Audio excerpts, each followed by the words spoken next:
Hola, ¿cómo están? Les damos la bienvenida a este nuevo capítulo de Cómo te lo explico. Estoy junto a Mónica Rincón. Hola Mónica, ¿cómo estás? Muy bien, Paula Catena, saludando a todos los que nos siguen. Ojo, suscríbanse a través de YouTube. Tenemos página web también.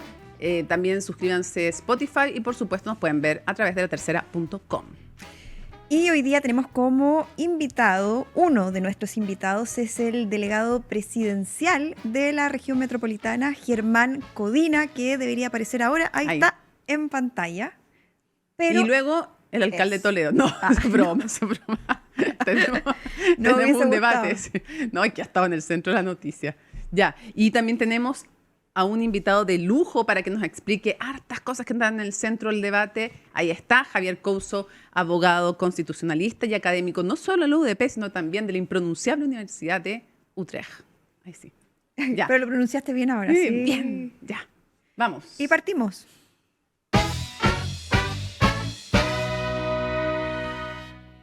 Mónica, ¿sabías que desde el norte de nuestro país se está liderando la transición energética con el desarrollo de productos refinados de litio que almacenan la energía sostenible que mueve el mundo? Esto se ve en las baterías de vehículos eléctricos. Obvio.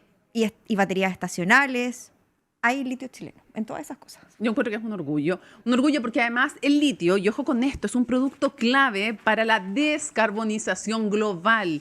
Y Chile, sí, lidera esta industria. Pero además de electromovilidad, el litio está presente en baterías de notebooks, teléfonos, en los vidrios de grandes telescopios, qué maravilla eso, y hasta en medicamentos, ojo, como estabilizador del ánimo. Así es que muy importante también el litio.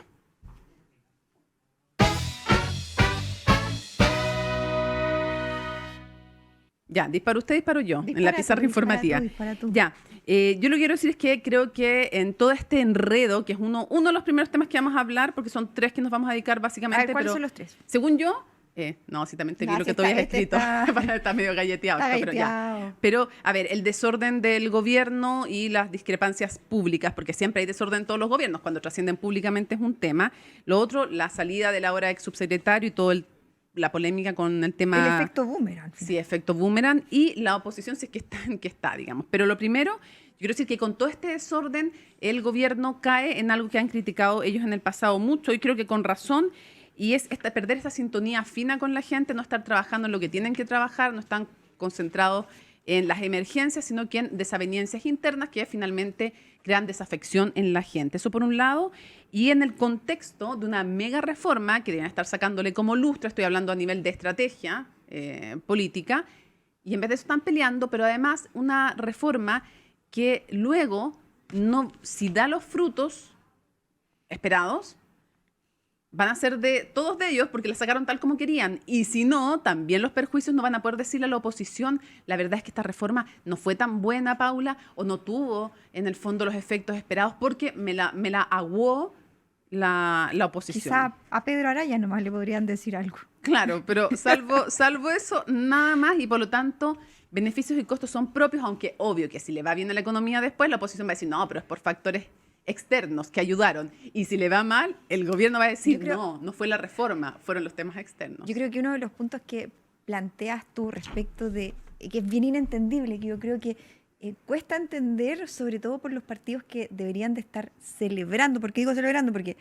ayer se despachó la mega reforma del artículo que faltaba. Si bien falta los vetos, lo que pasa con el Tribunal Constitucional, sí, lo que se esperaba es que la atención de los partidos y del gobierno estuviera en este despliegue comunicacional que hoy en cadena nacional pretende además capitalizar el presidente de la República, José Antonio Kast. ¿En qué estaban, Paula, los partidos? Estaban en una pelea, según el mismo oficialismo, de baja monta respecto de que de cómo se termina desenvolviendo, porque un tema que era más bien una decisión administrativa que buscaba blindar al gobierno, con esto me refiero a la decisión del presidente Kast de remover al ahora ex subsecretario de Hacienda Rodríguez por dar positivo a un test de droga, que era una decisión que tenía que ver con administrativa y política, ¿cierto?, para evitar justamente una polémica y una controversia, porque la lectura del gobierno fue, si es que se conocía anticipadamente por los medios de comunicación esta decisión hacían el parangón con lo que pasó con el caso Monsalve, guardando las proporciones,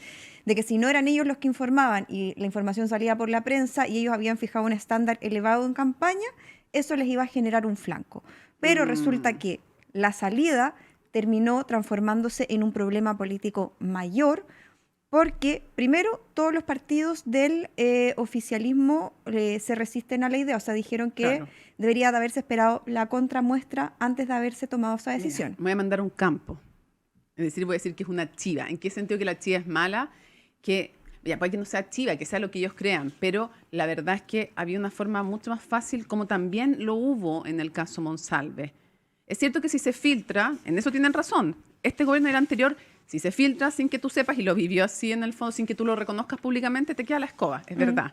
Pero no tiene para qué filtrarse, basta con que activamente tú hagas política comunicacional y le digas al país, tenemos con permiso administrativo o con permiso sin goce de sueldo a tal funcionario X, mientras sale la contramuestra. Somos tan transparentes que les estamos contando que salió una primera resultado. Se administró mal. Se administró mal. Pero el problema es que administraron peor a los propios, porque ahí lo que se esperaba es que justamente es que a ordenar vamos a hacer esto, informar, hacer el trabajo de informar, porque se le informa a los partidos en una reunión. De hecho, el día que sale el ex subsecretario, ahora ex subsecretario, estuvo con los presidentes de partido a quienes les informa la decisión. Claro. Porque ahí no los amarra bien y les pide plegarse, oigan, no salgan con voces disonantes, con voces distintas y me generen un flanco. Y el primero que empezó, porque hay que ser justo en el sentido de que salieron todos los presidentes de partido, la mayoría de ellos a decir que ellos creían que si el test faltaba la contramuestra o salía la muestra siguiente que salía negativa, él tendría que volver a sus funciones. Ese era más o menos la línea de todos. Pero el presidente del Partido Republicano, Arturo Esquella, fue más allá. El huracán Arturo. Cuestionó la decisión en un chat ya de un grupo de la Fundación Jaime Guzmán. Ya es una parte, un asunto, un espacio de la esfera privada. No, le echó la cabellera encima a Pavés. Estaba muy molesto con Pavés. Pero no conforme con eso, después, porque el viceministro del Interior y la CGGOP le responde y le toma distancia a los dichos de Esquella, dice de alguna forma hay que separar los sentimientos de la política. Igual, eso fue otro caballazo de vuelta. Caballazo, pero a caballazo y medio. No, está bien, pero lo que yo veo es que si tú quieres bajar la temperatura, no le echas benzina al fuego que ya está, digamos. Pero no se queda ahí. Le agarra las declaraciones y el senador Esquella le devuelve por una red social. Sí, entonces, por X. Entonces uno dice, el partido del corazón del gobierno, porque así lo calificó el propio presidente Kast, que es el Partido Republicano, el partido que él fundó, le está generando ese desorden en un contexto que debería haber sido de celebración, de decir, bueno, esto está todo mal, pues todo el libreto está mal. Ahora, es que yo creo que no está solo mal en ese sentido el partido, creo que también hay un tema de la elección interna, también uno podría preguntarse a quién le está hablando Arturo Esquella cuando es tan duro aquí, cuando anuncia con la señorita Paula Catena el tema de Codelco, porque fue una entrevista con Paula, publicada en La Tercera, nuestro medio asociado también, cuando también antes le pega al segundo piso. A lo que yo veo es que han habido varias cosas y está bien, ok, puede haber esta rebeldía porque pasar de la impugnación al oficialismo nunca es fácil y creo que hay un error también ahí desde la perspectiva de quien es partido central de gobierno, pero también creo que hay un mal manejo del propio gobierno que le cuesta administrar esto. Yo creo que también faltó de alguna manera una conversación con el ex subsecretario para definir estrategias comunes. Entonces, todo mal, comunicacional, pero bueno, en fin. Es que además al gobierno le generó incomodidad que el ex subsecretario se estuviera dando entrevistas, sacando sus videos, que es otra cosa, porque él tiene el legítimo derecho a defenderse, que es por un lado, pero el tema es que eso de alguna forma contradice la versión oficial del gobierno, que siguen defendiendo la decisión, siguen defendiendo de alguna forma o empujan o transmiten que el ex subsecretario tiene que ir a hacerse la contramuestra a ese lugar. Que por eso digo que falta una conversación. Yo creo que hay improvisación de base. Y todo el tema se termina devolviendo, o sea, lo que querían ellos instalar como elevar el estándar y decir, ojo, nosotros tomamos decisiones rápidas, termina devolviéndose y perjudicando y generando todo este lío y todo este caos. Que si bien es que ella en las últimas horas retrocedió y dijo que iba a acatar porque no les quedaba todos otro. Retrocedieron. Alvarado, Pavés y Esquella. Los tres mosqueteros retrocedieron. Pero el daño ya está hecho. Sí, el desorden ya se vio. De nuevo, la falta de un relato común. Sí, yo lo que te iba a decir es que sí, es un tema y es probablemente el tema de la semana. No necesariamente, Paula, yo creo que tú ahí apuntas en el clavo. no necesariamente solo por el ex subsecretario, sino porque te revela algo más de fondo. Y también, de nuevo, tu entrevista, que también mostró otra cosa que es bien de fondo, es esto de ir corriendo el cerco. Yo creo que uno, cuando va bajando en popularidad un gobierno, o cuando tiene, de repente no baja, sino que se queda en un 30 por ahí, ya es, el punto es que es un porcentaje pequeño para dividírtelo entre varios partidos. ¿En qué sentido lo digo? En que comienzan las pulsiones, o porque tú ves que va bajando el gobierno y es el momento de salirte de ese bote, o porque quieres ir a disputar ese electorado. Y entonces empiezan las pulsiones, que no se quede Nacional Libertario con ese porcentaje, Claro, por eso fidelicemos, y la UDI que no se quede republicano, y ahí empieza un desorden aún mayor. Y ahí hay un problema también de fondo que tiene que ver con cuánto de estas ideas que proliferan de los partidos, porque esto tiene que ver con todas las distintas propuestas que han surgido por parte de los partidos que sustentan o que apoyan al gobierno del presidente Kast. Y en ese contexto hemos visto cómo empujan sus agendas paralelas cuando en la línea que marcó el gobierno ha sido, ¿cierto?, seguridad y economía. Y en ese contexto hemos visto esta proliferación de agendas. Y ahí es cuando uno se pregunta, y lo que uno conversa es, ¿cuánto de estas agendas paralelas son con colores propios en su totalidad, o cuántas son de alguna forma acordadas con el gobierno de, un poco lo que conversábamos la semana pasada, de dejar hacer? Y ahí lo que transmiten en los partidos es que ellos tienen cierto grado de conversación con el gobierno, de decir, nosotros vamos a empujar estas agendas por el lado, de alguna forma, plantear, por ejemplo, es que ella plantea la privatización. El gobierno dice no privatización, pero sí incorporar capital privado, sí, de Codelco. Yeah. Y ahí de alguna forma avanzan un pasito, mucho menor a lo que planteaba el presidente del Partido Republicano, pero avanza, de alguna forma están jugando.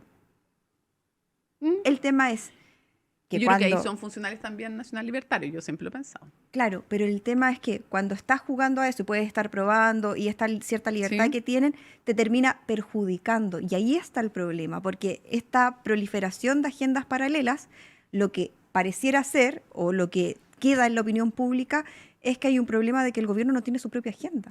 Y ¿sabes qué? Yo creo que además coincido que es uno de los daños, pero creo que hay dos daños colaterales más, porque obviamente que no están buscando en eso. Por un lado, creo que está un daño al liderazgo del presidente José Antonio Kast, porque si cada uno hace lo que quiere, ¿dónde está el liderazgo ordenador del presidente? Entonces yo creo que de alguna manera lo debilita. Y es como, por ejemplo, es como si tú hubieras puesto una situación en que dejaras con falta de empatía a la expresidente Bachelet, estás mellando el capital, uno de sus principales capitales o atributos, la empatía, ¿no? Ya, bueno, si tú dejas en una situación en que, o se deja él mismo, porque eso también depende de lo que él decida hacer activamente, estás dejando en situación que uno de los principales atributos, que suponía que era la firmeza, el liderazgo, el ser capaz de decisiones drásticas, y yo no digo que no lo sea el presidente José Antonio Kast, el punto es que hay que ser y parecer. Entonces, en las percepciones, eso también ha ido bajando en las encuestas. Y el segundo tema es que yo creo que en este dejar hacer que tú mencionas, hay también tal vez detrás una confianza excesiva en los resultados que van a tener, por ejemplo, la mega reforma, y en que tienen, y eso es una realidad, tienen hartos meses sin elecciones, por lo tanto dicen, podemos, a diferencia de lo que le pasaba al expresidente Boric, que tenía elecciones todos los años y más de una, tenemos tiempo para que se vean los resultados y cosechar. El problema es que tú a veces puedes tener resultados, pero no los que la gente espera. Hablando de las metáforas que son tan populares, exacto, esta vez, porque, por ejemplo, si tú me dices que necesitas que coseche estos árboles frutales y yo te doy, no sé, qué sé yo, mango, y tú querías manzana, por mucho que coseche un fruto, tú querías manzana, no querías mango. Entonces, en este caso, si tú, por ejemplo, logras cosechar crecimiento, pero creo que ahora lo que a la gente más le preocupa, el crecimiento es algo muy abstracto, es empleo. Entonces, si no logras empleo, no vas a tener el beneficio político de tu cosecha, y hoy día, como han dicho muchos expertos, el crecimiento está cada vez más desanclado o no necesariamente pegadito al crecimiento. No es que tú crezcas y de inmediato creas tantos puestos de trabajo. Es cada vez más difícil eso. Quiero agregar dos cosas. Una respecto del liderazgo del presidente Kast. Yo creo que punto a su favor es que logró, después de una reunión con la UDI, amarrarlo y estuvieron todos alineados en la mega reforma. Es más, consiguieron un voto adicional para el tema de las contribuciones. Araya. que eso puede haber sido mérito de Alvarado, no sé qué, pero, Que no se cumplió el dicho. pero de alguna forma se cumple y logra ordenar y al menos ellos estuvieron alineados. Pero el gran pendiente que tiene el presidente respecto de una muestra y de un test tiene que ver justamente, yo creo, con mantener alineado al partido que él mismo declaró como el corazón de gobierno, que es el Partido Republicano, el partido que él mismo fundó. Y si el problema empieza a ser constantemente de ahí eso le va a terminar afectando. O sea, si es que el partido del presidente no escucha a su presidente, ¿qué incentivo va a tener el resto de las colectividades para así hacerlo? Claro, porque yo me voy a comer el costo de no fidelizar ese 30%. Exacto. Por ejemplo, Chile Vamos podría decir... Porque yo no voy a presentar mi agenda si el resto de los partidos lo están haciendo cuando está esta competencia deliberada y cuando tú más aún dices, falta todavía para el tiempo de campaña, pero si esta proliferación de agenda es ahora, ¿qué se puede esperar entonces cuando estemos más cerca de las elecciones? Sí, y que ni siquiera tengo tantos ministros, de hecho tengo uno, dirá cada partido, dos dirán los republicanos, en el corazón del gobierno. Y además ahí el gobierno se entrampa nuevamente en este dilema, porque hemos dicho y lo hemos conversado otras veces, ¿cuánto va a recoger el gobierno de las agendas? Hasta ahora hemos visto ya está dejando hacer... ¿De la valórica dices tú? ¿O de estas paralelas? En paralelo. Porque puede también que después más adelante salgan con agendas económicas distintas que desestabilicen cierto el tema de las finanzas. Sí, hemos visto de todo cómo se ha planteado, pero ahora es la agenda valórica.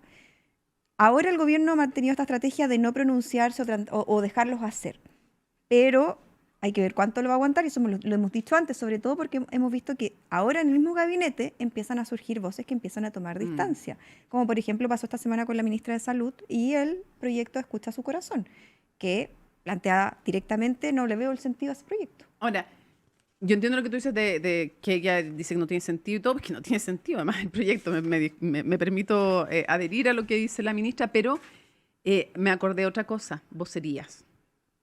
Teniendo una vocera tan buena como la ministra Mike Chomalí, ¿por qué no sale más? Ella es un ejemplo, bueno, porque estaría, yo creo, ahí yo respondo, pero ahí es lo que yo creo, no lo que yo he planteado, que es porque justamente ella es una voz disidente, disonante. Bueno. Lo único que se generaría es conflicto constante con aquellos que son más de derecha. Entonces, ¿para qué la nombran?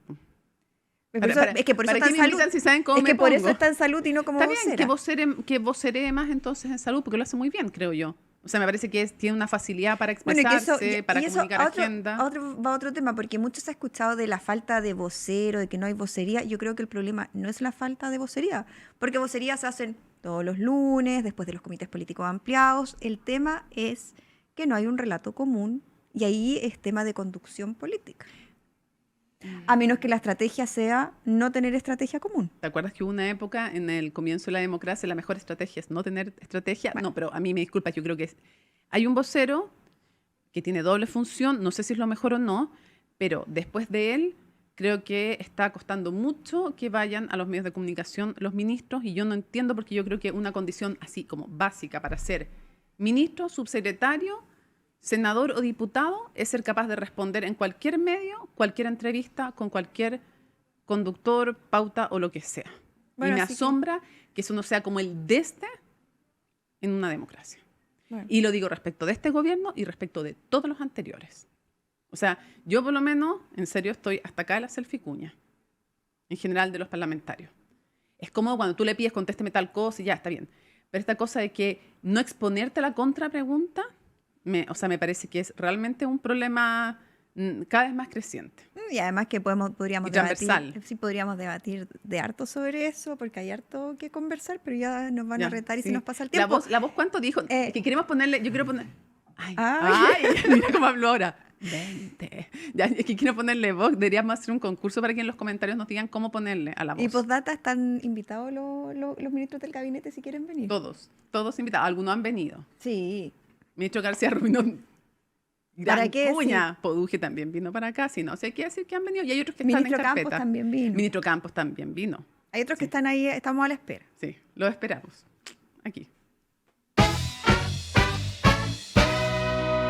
Bueno, atención, porque en invierno la labor de aguas andinas se intensifica, limpieza preventiva, ni les digo la limpieza, monitoreo y mantenimiento de más de 11.000 kilómetros de redes de alcantarilla. 11.000. De esta forma, Mónica, se asegura el traslado de las aguas servidas a las biofactorías que permiten devolverlas limpias a los cauces. Conoce más sobre esto y otras cosas en aguasandinas.cl. Salud.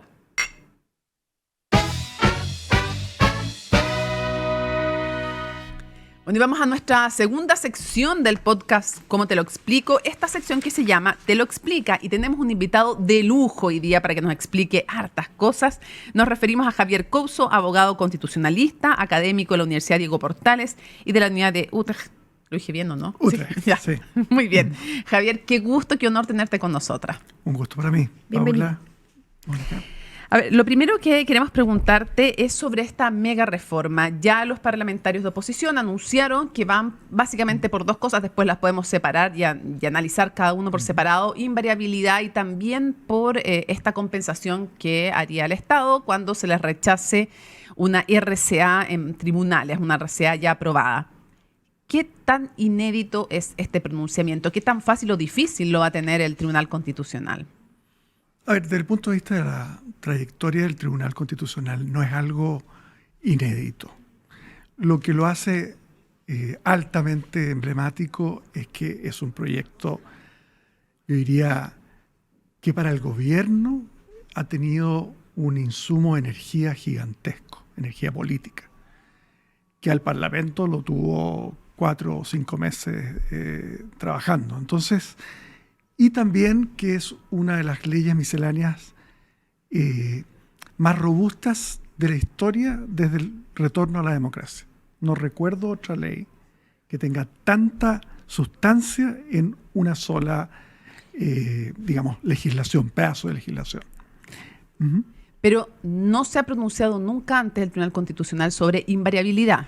En ese aspecto sí es inédito. ¿Nos puede explicar un poco? Sí. En los dos temas que mencionaste, ¿Ya? Mónica, es inédito también. ¿Ya? No ha habido nunca una decisión, no tenemos jurisprudencia, sobre la constitucionalidad o no de la invariabilidad, ni menos sobre esta especie de compensación a todo evento por gastos incurridos con una RCA aprobada que luego es declarada ilegal por los tribunales. Y hay muy poca experiencia comparada de eso, además. O sea, este momento para el tribunal es un momento importante porque es del tipo de ley que si se llegara a declarar inconstitucional la invariabilidad, por ejemplo, obviamente tendría implicancias políticas muy importantes, aunque hay que también poner las cosas en su dimensión. Este proyecto, el corazón del proyecto, es discutible que la invariabilidad sea el corazón. Claro, bajamos por la rebaja tributaria. Baja impuestos, el tema de la integración. Es un megaproyecto, está lleno de cosas. Pero Entonces, es un eje relevante al menos. Es un eje, pero también supone que en el futuro cercano va a haber una mayoría para derogar esta rebaja de impuestos. Entonces, lo pondría en perspectiva. O sea, es más... A ver, yo diría lo siguiente. En algún sentido, este tipo de gobiernos tienden a tensar el problema constitucional. Se les ocurren ideas creativas, por decirlo así, como la idea de compensar por una decisión jurisdiccional de los tribunales que declara ilegal algo a alguien que, por otras palabras, que hizo algo ilegal, aunque haya sido por error propio a veces. La ley no distingue ahí. Eso es algo inédito, muy bien. La invariabilidad nunca se ha evaluado por parte del Tribunal Constitucional, también es inédito. Pero yo diría que este tipo de gobiernos se le ocurren proyectos, no sabemos qué va a pasar con oír los latidos del no nacido, por ejemplo. Cuando hablas de este tipo de gobierno, ¿a qué tipo de gobiernos te refieres? No, son gobiernos que tienen algo que quieren resolver rápidamente, un gobierno que se autoetiqueta como de emergencia, un gobierno que, en un sentido, comparémoslo con Piñera 1. Piñera 1 es recordado por los mineros, por su lidiar con el movimiento estudiantil. No es un gobierno que haya innovado en política pública. Acá tenemos un ministro de Hacienda que tiene una una pulsión de cambiar muchas cosas muy rápido y una agenda de seguridad que en la región latinoamericana ha llevado a serios cuestionamientos respecto del balance entre seguridad y libertades públicas. Recordemos, el presidente visitó a Bukele, más allá de la visita, que puede haber sido protocolar. Si se inspira en una 10ª parte de lo que ha hecho Bukele, eso va a tensionar el estatuto de garantías constitucionales, de nuestros derechos constitucionales. Y eso es el típico, termino con esto, es el típico ámbito de cuestiones que un tribunal constitucional tiene que resolver. Sobre una duda respecto a la invariabilidad, ¿crees que se sustentan los argumentos que ha planteado la oposición o que podrían ser plausibles para el TC, sobre todo esto que plantean entre los varios puntos, por ejemplo, que se perjudica a la potestad parlamentaria? ¿Tiene cabida o...? Yo he tenido a la vista tanto los requerimientos que han presentado los parlamentarios de oposición. No he tenido a la vista la defensa del gobierno, de los abogados del gobierno. No sé, por lo menos a mí no me ha llegado. Y me parece que cuando uno estudia, sobre todo el de la Cámara de Diputados, en materia de invariabilidad, me parece que tienen un par de puntos que son por lo menos plausibles. O sea, quisiera ver qué responde el documento jurídico del gobierno. ¿A cuáles te refieres particularmente? Yo te diría que a lo siguiente, a la idea de que la invariabilidad podría crear un precedente en democracia, porque recordemos que ha habido invariabilidad en la época de la dictadura o bajo la vigencia de otra constitución. Pero por decreto ley, claro. O bajo la vigencia de otra constitución. Sí. Estoy pensando en los de Frei Montalva. Sí. No, bajo esta constitución, porque el argumento de Sebastián Edwards, que es muy creativo como argumento, él decía, no entiendo por qué va a haber problemas si lo hizo Frei Montalva. Claro, bajo la constitución del 25, que no es particularmente la que nos rige hoy. Y entonces no sabemos bajo esta constitución si sería o no constitucional. Pero uno de los argumentos... argumentan el tema del royalty, por ejemplo, que tiene invariabilidad. El royalty puede tener invariabilidad, pero la idea de que la propia ley sostenga que hay una invariabilidad, porque uno de los argumentos es bien compleja, nos tomaría un programa ir al detalle, porque nada impide que una ley derogue esta ley de invariabilidad, si el problema no está ahí. El problema es que los contratos que la ley de invariabilidad hoy habilitarían a hacerse crearían un derecho de propiedad que, una vez que se derogara esta ley de invariabilidad, obligaría al Estado a indemnizar a esas personas que se acogieron. Y el argumento de Jorge Correa Sutil sería ahí, este es el requerimiento del Senado, que lo redactó él con otros abogados, es que crearían dos tipos distintos de inversores, quienes... por decirlo así, lograron firmar estos contratos bajo la vigencia de la ley y los que no. O sea, hay varias cuestiones. Y los tipos de contribuyentes, porque inéditamente además incluye a las personas no solo jurídicas, sino que individuales también. Entonces ese va a ser otro tema. Claro. Y otra cuestión importante también que agregaría, se plantea la duda sobre los precedentes. El precedente que crearía sería muy negativo, en el siguiente sentido, de que se hiciera costumbre esto de la invariabilidad, que en otras políticas públicas, por ejemplo, políticas públicas debatibles, donde normalmente las democracias a veces aumentan un tipo de estatus, a veces lo eliminan. La invariabilidad de ciertas políticas sociales, por ejemplo. La invariabilidad de todo. Esta pulsión que lo estaban planteando hasta los de oposición, si lo raro es que van al Tribunal Constitucional, pero después quieren invariabilidad para ciertos derechos sociales. Pero insisto, no he visto los argumentos... Esto, a ver, ¿qué es lo complejo aquí? Esto es como escuchar al demandante y no haber escuchado al demandado. Claro. ¿Me explico? Y podríamos tener para rato también porque... Sí, ahora, debo decir algo que es de lamentar, voy a ser bien franco en esto. El fin de semana se filtró al diario El Mercurio cuál sería el estatus de la votación que, según el diario El Mercurio, lo repitió 2 veces en estos días, habría al interior del Tribunal Constitucional. lo que reporta ese diario es que habría mayoría eventualmente para declarar inconstitucional parte de el requerimiento que plantea la compensación por costos incurridos por RCA. No así la invariabilidad. No así la invariabilidad. Incluso habla de que el voto dirimente, lo que es bien triste de esto, es que todavía no aparece la defensa del gobierno, ni menos los alegatos frente a los jueces.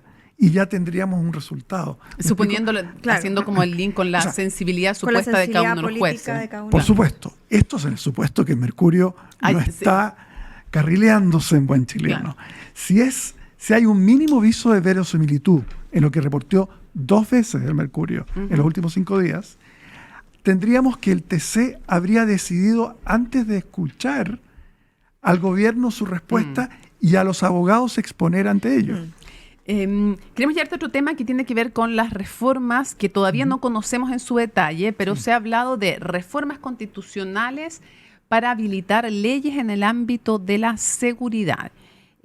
Se dice que sería sin tocar el artículo 19 de la Constitución. Para quienes nos escuchen, estamos conversando con Javier Couso, abogado constitucionalista, experto en estas materias, es el que tiene que ver con las garantías fundamentales. Por eso siempre cuando uno escuche discutir a los políticos, anunciar reformas constitucionales que restringen derechos, dicen, pero sin tocar el 19, que es el que va a las garantías fundamentales que tenemos en una democracia, los ciudadanos y las ciudadanas. Quiero preguntarte cuál es tu opinión respecto de la posibilidad de restringir derechos sociales y eventualmente derechos civiles, para que no sea después esta legislatura hacer estos cambios constitucionales, para que después las leyes no sean declaradas inconstitucionales eventualmente ante el TC, como pasó, por ejemplo, con escuelas protegidas que decían no se puede quitar la gratuidad como un castigo. Yo creo que no tiene mucho destino apostar a una reforma constitucional que estableciera, por ejemplo, en el primer capítulo de la Constitución, como un principio fundante de nuestro Estado constitucional, el de la seguridad ciudadana, o que creara un derecho a la seguridad ciudadana, porque si se crea un derecho a la seguridad ciudadana, entra a competir, por decirlo así, con los demás derechos fundamentales que están en el artículo 19. Y de ahí a suponer que el derecho a la seguridad ciudadana que se crearía primaría por sobre la igualdad constitucional.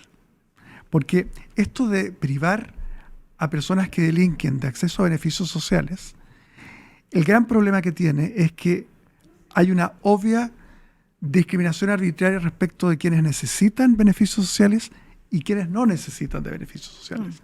En otras palabras, si estoy en una familia acomodada y cometo una infracción que tiene asociado pérdida de beneficios sociales y no necesito beneficios sociales, me es indiferente que exista o no. Castigo. No hay castigo. No hay una pena accesoria. Ojo, siempre hay castigo en general para estas cosas. Pero estas no hay una pena accesoria. La pena accesoria de pérdida de beneficios sociales. Y eso es muy simple. Porque no es comparable, por ejemplo, los que plantean, a tu juicio, porque otros plantean, no sé, la suspensión de una licencia de conducir. ¿No es comparable a la pérdida, o sea, una medida de ese tipo, a la pérdida de un derecho social? Es que hay que tener cuidado incluso con ese tipo de normas. Pongo un ejemplo. Por inaplicabilidad, una persona que su sustento, digamos, laboral, requiere conducir, claro, y que tiene un récord impecable en cuanto conductor. Se entiende que alguien pierda la licencia porque conduce bajo estado de ebriedad, etcétera, etcétera. Pero que por una cuestión totalmente diferente a eso, alguien que hace Uber, que vive de Uber, se le priva de la licencia de conducir, obviamente que su situación, nuevamente vuelvo al que no vive, no necesita conducir. Lo decía en comparación, porque el argumento que han transmitido algunos personeros del oficialismo y del propio gobierno es decir, no, esto no es discriminatorio o no perjudica en comparación, porque así como personas de bajos recursos podrían estar expuestos a perder derechos sociales, bueno, una persona de alto recurso que no necesita, que no trabaja de Uber en ese escenario, pierde la licencia de conducir. Se limita su pasaporte, o sea, pierde por otro lado que no tiene que ver con los derechos. A eso me refiero. Si eso es entiendo el punto. ¿Puede equiparar a la pérdida de un derecho? Eso es lo que... en el derecho comparado, y acá nos puede ayudar mucho el derecho comparado porque como son escenarios nuevos, cuando te decía que estos gobiernos suelen ser muy creativos a la hora, en el fondo, de buscar lograr un objetivo a toda costa. La experiencia comparada suele ser muy acotada en cuanto a penas accesorias en este sentido. Me pongo un ejemplo. Vandalismo en estadios de fútbol. Es muy común en Europa que una persona, un hooligan británico, digamos, que estuvo condenado y tiene que cumplir con la condena por daños a la propiedad o violencia contra otras personas, etcétera, lesiones, se le prohíba para siempre asistir a eventos deportivos de fútbol. Hasta ahí suele llegar el derecho comparado. Estos cruces de complicar obtener un pasaporte, incluso se habló, son poco comunes porque en general complican las cosas. La inaplicabilidad muchas veces se utiliza cuando una ley que en abstracto puede sonar ok, tiene una aplicación, en mi caso, que es discriminatoria. Genera un efecto contrario a la Constitución. Claro. Entonces, en ese sentido yo diría que, volviendo a la pregunta original que tú decías sobre este fallo, yo creo que este es un tribunal constitucional que en los próximos 2 o 3 años va a ser muy exigido, por varias razones. Porque va a haber mucho proyecto, y no solo porque la oposición hoy día está en minoría aparentemente en ambas cámaras, desde que el Partido de la Gente y otros en el Senado se han plegado al gobierno, sino porque los proyectos muchas veces están en el límite de la constitucionalidad. Y yo creo que una Corte Constitucional que enfrenta tantos eventuales requerimientos, más temprano que tarde va a ser atacado. Como creo que ya entiendo que el presidente del Partido Republicano ya criticó con mucha dureza al tribunal por ser muy cercano, complaciente con los delincuentes o algo así. En esos contextos los tribunales constitucionales en general tienden a elegir muy cuidadosamente qué casos son groseramente inconstitucionales para gastarse el capital judicial, por decirlo así, a la hora de declarar inconstitucional una ley. Y cuando algo está en el límite, una estrategia que se ha utilizado, que me parece interesante y es quizá necesaria en estos contextos, es declarar constitucional una norma en el entendido de que va a ser interpretada de esta forma, lo que se llama interpretación conforme. Ese es el nombre técnico. Interpretación conforme es decir, por ejemplo, en el caso de la invariabilidad, si el Mercurio está equivocado y todavía está debatiendo y no está zanjado antes de que los abogados planteen los argumentos, el tribunal podría decir algo así como: la ley de invariabilidad, o ese aspecto de la ley, la invariabilidad tributaria, será considerada constitucional en la medida que de derogarse, de alterarse, de subirse los impuestos, quienes se hayan beneficiado de impuestos más bajos no podrán alegar un derecho de propiedad por sobre el estatuto que tenían antes. ¿Te fijas que son estrategias en que el tribunal puede surfear, perdón lo coloquial, una época que es demandante para un tribunal? Sí, y siempre está lo que tú decías, que la gente no sé si sabe, pero esto de la inaplicabilidad van normalmente distintas personas a decir: esta norma, en mi caso, si se aplica, es contraria a la Constitución, aunque en los otros funcione. Te quiero hacer una pregunta que me ha costado formularla, que es la siguiente. Yo sé que se puede, pero cuando pregunto se puede, más bien tal vez debería hacer la pregunta si se debe o no. ¿Es correcto? Es figurativa. Sí. ¿Es correcto que un gobierno o un grupo, incluso da lo mismo, de oposición, intenten cambiar la Constitución porque la legislatura que quieren aprobar y que presentaron como programa de gobierno ya saben que puede ser declarada inconstitucional? Yo sé, Javier, que no es lo mismo cuando, por ejemplo, no es lo mismo, para que lo que escuchen estoy diciendo, no es lo mismo que cuando, por ejemplo, no sé, Bukele, Evo Morales declaran, no sé, o van por una vía y logran con el Parlamento, porque ya tienen mayoría en el Parlamento para hacerlo, logran derogar un artículo de la Constitución para reelegirse indefinidamente. Sé que no es, me refiero al caso de Bukele, o no sé, o Evo cuando llamó nuevamente a un plebiscito, en fin, o reforman la Constitución para conveniencia directamente propia. Sé que no es lo mismo, pero tengo dudas respecto de si tú fuiste elegido con una Constitución y con un programa, o tal vez es perfectamente democrático y dice, ya, bueno, si mi ley no es constitucional, cambio la Constitución para que la ley sea constitucional, porque me dieron la mayoría suficiente los ciudadanos para incluso modificar la Constitución. No sé, estoy con esa duda. Es una pregunta muy profunda la que planteas, Mónica, por lo siguiente. Normalmente las constituciones se entienden que son espacios que consignan legitimidad porque enmarcan el juego de la política normal.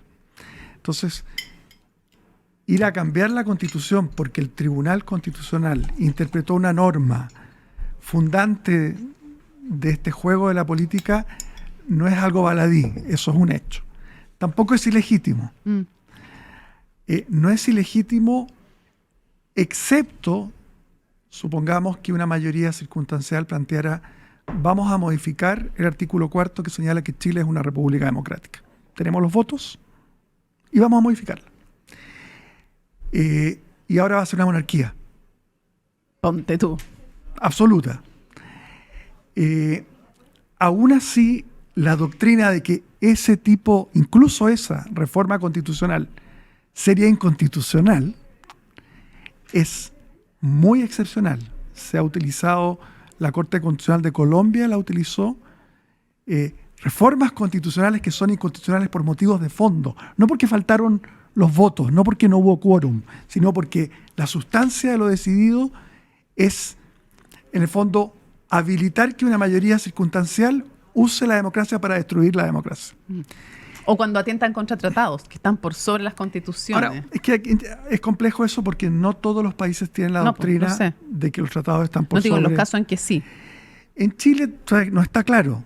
No, digo, en los casos en los países en que sí está claro, sí. Que sí está ahí claro. se ha discutido eso de Totalmente. no puedes reformar la Constitución para algo que va a ir contra los tratados que están por encima de la Carta Pero Fundamental. en general se considera una mala práctica. ¿Por qué? Porque invita a la permanente reforma constitucional en el próximo ciclo político que puede tomar 5, 10 o 15 años, Claro. en que llegue otro grupo que tiene mayoría quizá para reformar la Constitución y empiezas a jugar el mismo juego. Esto pasó, de hecho, en Brasil. El umbral era muy bajo de la Constitución de 1988 en Brasil. Y cada gobierno que llegaba se veía inclinado a cambiar aspectos de la Constitución para llevar a cabo sus políticas públicas. Pero en general, además, tiene un impacto muy fuerte en el Tribunal Constitucional. Porque ¿cuál es el mensaje? Si ustedes llegan a fallar de acuerdo a su leal entendimiento de lo que es la Constitución, de una manera que hace imposible que nosotros hagamos lo que queremos, cambiaremos la Constitución. Entonces, pone una presión tácita muy fuerte en el Tribunal Constitucional. En el fondo, la invitación al tribunal es no vayas a declarar inconstitucional una norma porque te vamos a cambiar la Constitución. Pero insisto, es una mala práctica que en el mediano plazo lleva a que otra mayoría en el próximo ciclo político, que no sé cuánto tiempo irá a durar, pudiera entonces entrar en el mismo juego. Javier, por último, ¿crees que tenga que haber cambios al voto dirimente? Eso está súper claro para el 90% de los constitucionalistas chilenos. Desde que alguien, no sabemos quién, se le ocurrió la insólita idea de transformar a un tribunal constitucional que tenía un número impar, 7, en un número par. Deben ser contados con los dedos de la mano de los 100 países que tienen tribunales constitucionales o el equivalente funcional a eso, en que es el número par, que obliga a esto del voto dirimente. O sea, está claro, tu opinión. Javier, muchísimas gracias por habernos acompañado en Cómo Te Lo Explico podcast. Muchas gracias. Muchísimas gracias. Gracias a ustedes.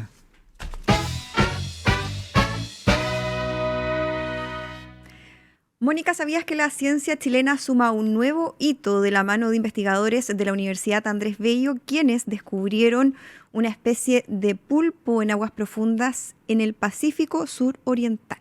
Es un pariente del pulpo pol, no. Hablando en serio, es un hallazgo súper importante que nos tiene además a todos y nos debiera tener a todos los chilenos orgullosos porque eleva a 11 el número de especies reconocidas a nivel mundial dentro de este género y a la vez amplía el conocimiento sobre la biodiversidad marina en Chile. Y así que, ¿qué pasa? Se fortalecen las bases científicas para su conservación y se posiciona la investigación chilena en la vanguardia del estudio de los ecosistemas oceánicos profundos. De hecho, para más información sobre esto, en aporte.unap.cl.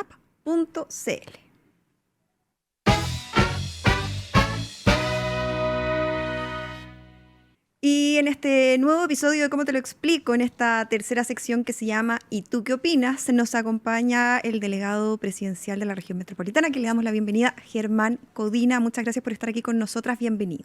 Muchas gracias a ustedes. Bienvenido a ¿Cómo te lo explico? Podcast. Primero las felicito. Ay, gracias. Lo mismo que dije tras bambalinas, lo repito en público, Muy bien. porque veo que este podcast está tomando un lugar de preponderancia y me parece muy bien que así sea. Sé que las dos son tremendas profesionales y les deseo mucho éxito. Muchas gracias. Muchas de verdad. gracias. Muchas gracias. Hoy en el centro de la noticia hoy día. Sí, fue protagonista de un enfrentamiento con el alcalde de Puente Alto, que lo emplazó, porque primero dice que fue a la comuna sin avisarle y que los carabineros no están reforzando la zona, que no está haciendo lo necesario como gobierno en esa comuna, lo emplazó a hacer la pega, entre otros epítetos. ¿Cómo le responde? Mira, lo primero que hay que señalarle a la gente que está viendo videos virales ahí en las redes sociales es que da pena que se editen las cosas y también que se hagan estas encerronas como la que hizo el alcalde. ¿O sea, usted considera que fue a propósito, que él fue con este objetivo? Bueno, de hecho no participó en el operativo y él fue invitado por el Ministerio de Seguridad, así como tampoco participó de la reunión que se convocó en la 20ª comisaría, en la 20 comisaría, con el general director de Carabineros, el director de la PDI, la ministra de Seguridad de la época, que hubiera querido yo, cuando fui alcalde, haber tenido, ¿no es cierto?, ese ramillete de autoridades vinculadas a temas de seguridad en la comuna, tratando de coordinarse conmigo cuando yo era alcalde. O sea, entonces, yo lo que quiero sí que la gente de la comuna sepan es mi compromiso irrestricto de seguir yendo a la comuna y apoyando como hoy día. Este es un operativo más de una secuencia de operativos y también lo que está detrás es fortalecer a Carabineros, porque recordemos que personas como el mismo alcalde, cuando fue el estallido social, hablaban de refundar Carabineros, participaron también de situaciones muy complejas alrededor de las estaciones de metro y mi compromiso, y este también es un compromiso del gobierno, es que más allá incluso que a veces se nos trate de manera irrespetuosa, injusta, como lo que sucedió hoy día, yo voy a seguir yendo a terreno, al revés. Queremos Delegado, a las autoridades centrales en terreno, como hoy día, junto al ministro de Seguridad en la comuna de Puente Alto. Delegado, pero entonces usted dice que sí le avisaron, porque él se quejó de que fueron a hacer una actividad a la comuna y que nadie les dijo nada. Sí, se le avisó y también se le avisó. Aquella reunión que hubo en la 20 comisaría fue incluso informada a través de correo electrónico, más allá de llamados telefónicos. Pero mira, aquí lo que yo quiero relevar y darle la tranquilidad a los vecinos que sepan que obviamente por parte del gobierno, de la delegación presidencial y en particular del Ministerio de Seguridad, que es hoy día la institución que tiene, ¿no es cierto?, el mandato legal de generar las estrategias, las políticas, las acciones para enfrentar la delincuencia en conjunto con las policías y coordinarse también con el Ministerio Público y el resto de las instituciones.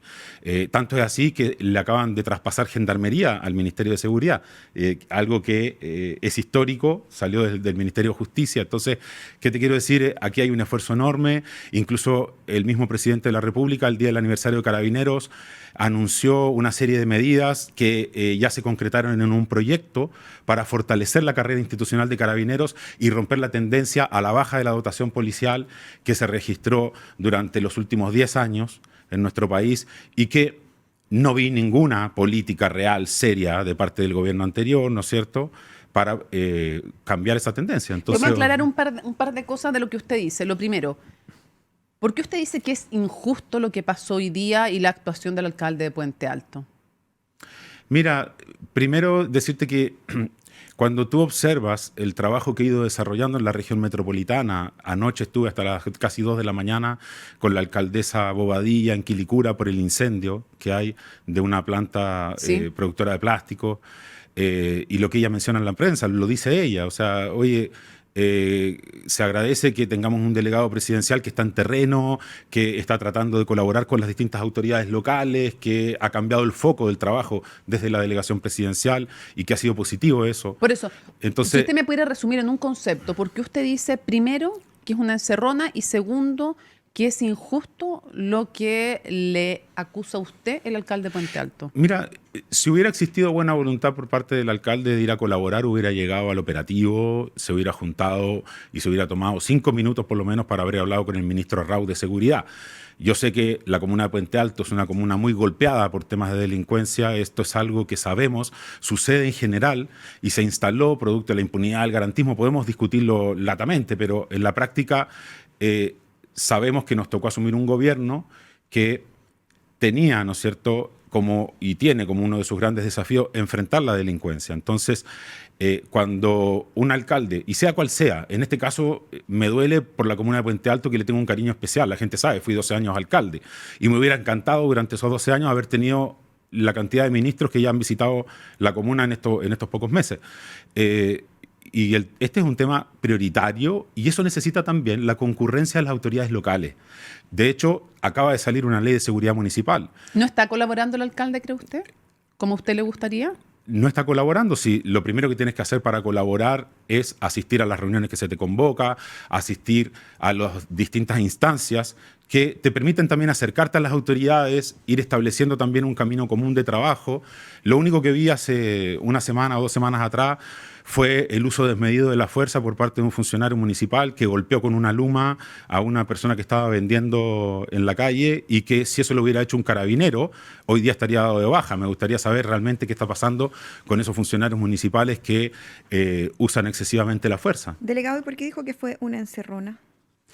Si tú te fijas, los funcionarios que están detrás grabando y llegar justo cuando estamos nosotros ya saliendo, porque yo concurrí muy temprano al lugar, ¿ya? Como estábamos convocados. Estuve con el ministro, cruzamos de un lado a otro de Concha y Toro, pasamos por la estación de metro, se acercó gente a hablar con nosotros, damos el punto de prensa y en ninguna de esas instancias participó ni se acercó el alcalde. Entonces, ya cuando yo me voy a subir al auto y tratar de hacer parecer como que te estás yendo, te estás arrancando, eso es injusto, ¿me entiende? ¿Usted dice que montó esto él? O sea, mira, analicen ustedes los videos. Y yo creo que es evidente que las autoridades tienen que entender que un cargo de esta naturaleza es muy distinto a estar tratando de ser influencer, ¿no es cierto? Y creer de que solamente generando disputas o conflictos con la autoridad con la que tienes que vincularte, y que esa generación de conflictos es la manera real de construir políticas públicas. Yo creo en algo de más largo plazo, en algo más serio. Incluso tengo a las 4 de la tarde, imagínate, con el alcalde Fares Jadue de Recoleta, una reunión para ver temas que él me está solicitando y lo estoy recibiendo, y así como eso, si tú te fijas en la cuenta pública que rendí hace una semana atrás, tengo visitas a todas las comunas. Entonces, es raro que solamente en Puente Alto termina produciéndose una situación de esta naturaleza, y que tú veas también que el mismo alcalde es el que le gritoneó al presidente de la República en una reunión en el norte con alcaldes, y que después le corta el video y le corta la parte en que el presidente habla y solamente deja la parte que él dice, y acá también se corta y se edita un video. Laza cree que son acciones intencionales. Es que cuando tú no tienes nada que ocultar, dejas el video completo, ¿me entiendes? ¿Ya? En cambio, este caso tampoco se dejó el video completo que anda circulando. No, lo que subió el alcalde lo edita, corta y trata de hacer parecer una situación como lo que no es, ¿me entiendes? Aquí lo que hay, y en concreto, es autoridades que estamos en terreno, autoridades que estamos demostrándole también a la ciudadanía que queremos trabajar con los alcaldes y autoridades de todos los colores políticos, pero parece que algunos de ellos no entienden lo importante de hacerlo solo pensando en la seguridad de la gente. Oye, tengo dos como detalles técnicos, por así decirlo de alguna manera, de lo que ocurrió hoy día. A ver si nos puede aclarar eso. Lo primero, ¿cuándo, a qué hora se le avisó al alcalde de Puente Alto que ustedes iban a asistir a la comuna, usted y el ministro de Seguridad, porque él dice que fue como a las 6 de la mañana de hoy. Mira, De hoy, miércoles. ya el ¿Cuándo aviso. se le avisó? Ya, mira, primero comentarte que estos avisos y estas convocatorias, como son actividades coordinadas desde el Ministerio de Seguridad, son ellos los que convocan. Yo no tengo la hora exacta. Sin embargo, quiero decirte que incluso si te hubieran avisado una hora antes, en realidad estas son prioridades. Combatir la delincuencia es una prioridad y un momento de juntarte con una autoridad en terreno, justamente todos los alcaldes sabemos que es algo que es valioso y que te permite también desde ahí configurar distintas reuniones. Técnico, ¿sí? Pero solamente aclararte que por lo menos el Ministerio de Seguridad, cuando yo les consulté, me dijeron que estuvieron llamando desde ayer y que al parecer él cambió a su jefa de gabinete hace algunos días atrás.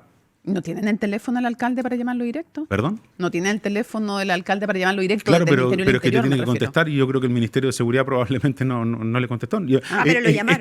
Es que en O no realidad sabe si lo llamaron directamente. por eso te insisto que estos son temas que ve directamente y coordina Ya, seguridad. O sea, no le correspondía a usted llamar, sino a seguridad, dice usted además. Pero lo importante es que hay muy buena disposición de parte de nosotros.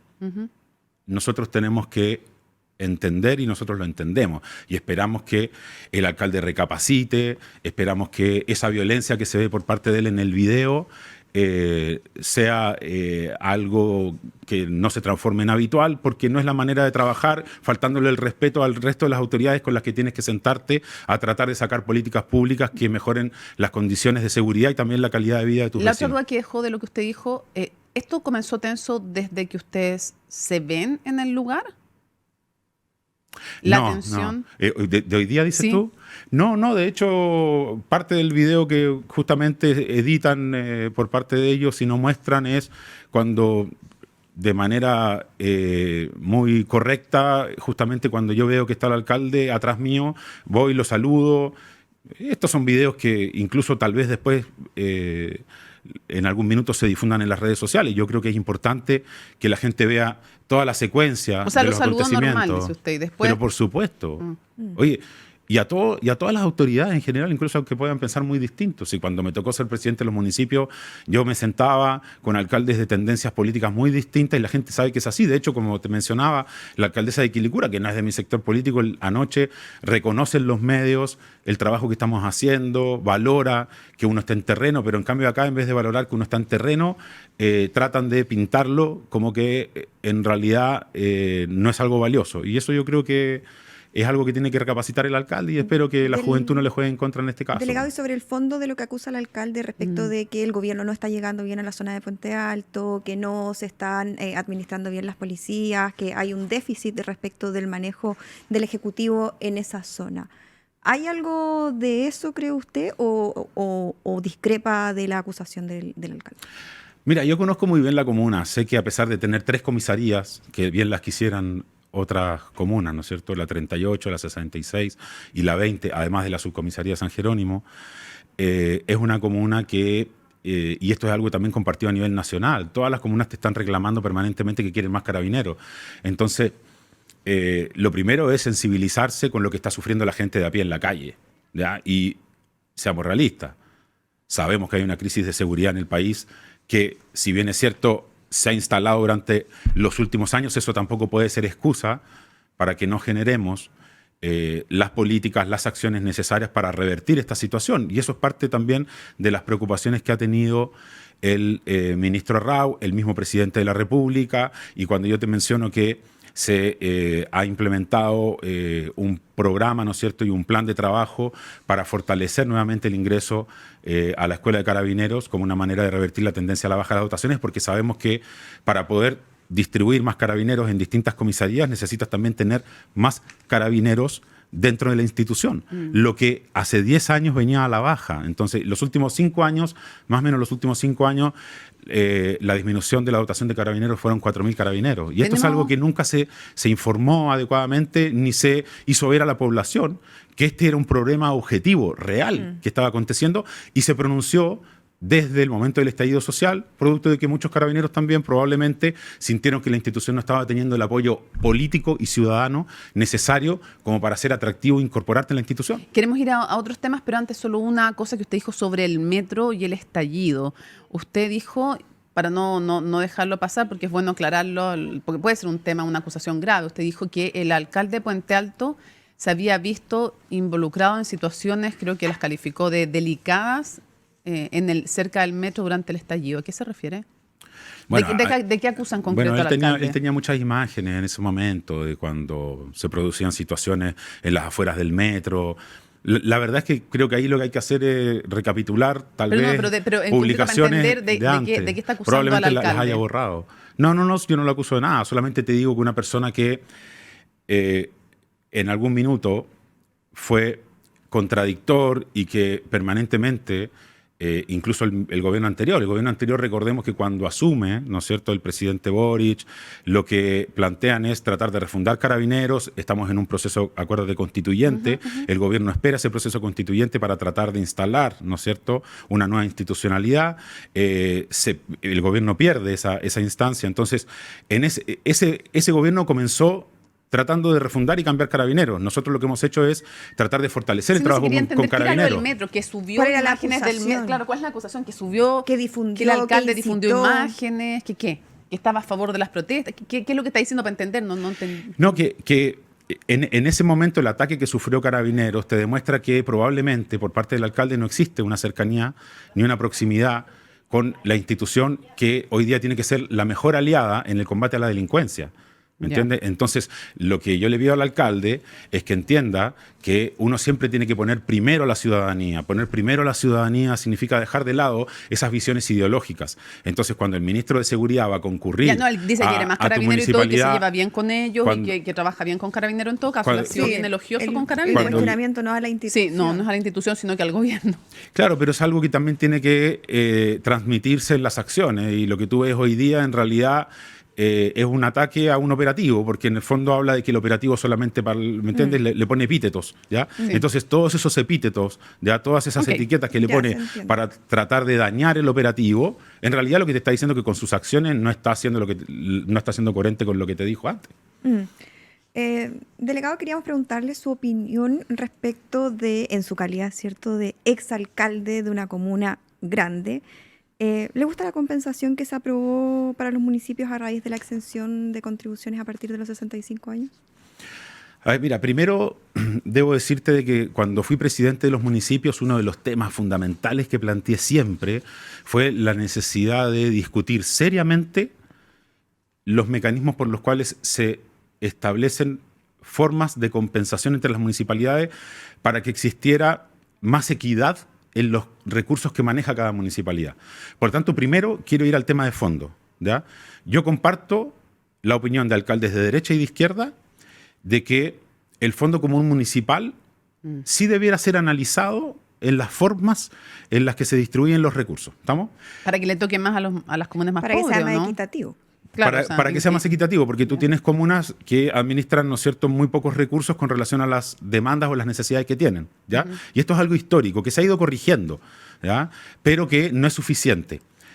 Eso, ¿ya?, no quita que también haya que reconocer, por otro lado, por ejemplo, que comunas como Las Condes hoy día le aportan a ese Fondo Común Municipal de las recaudaciones de ingresos propios o de las contribuciones cerca de 361.000 millones de pesos, ¿ya? Esos 361.000 millones de pesos equivalen, para que te hagas una idea, al presupuesto completo del año que administra Puente Alto y Maipú en conjunto. Sí, ¿ya? Por lo tanto, ¿qué te quiero decir ahí?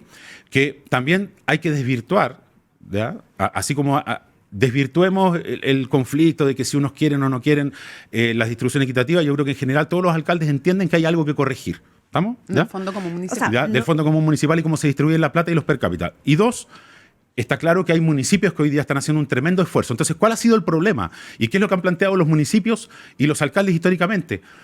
El Fondo Común Municipal en un 95%, ¿ya? Está compuesto de recursos que proveen los mismos municipios. Entonces, quien debiera colocar los recursos adicionales es el fisco central.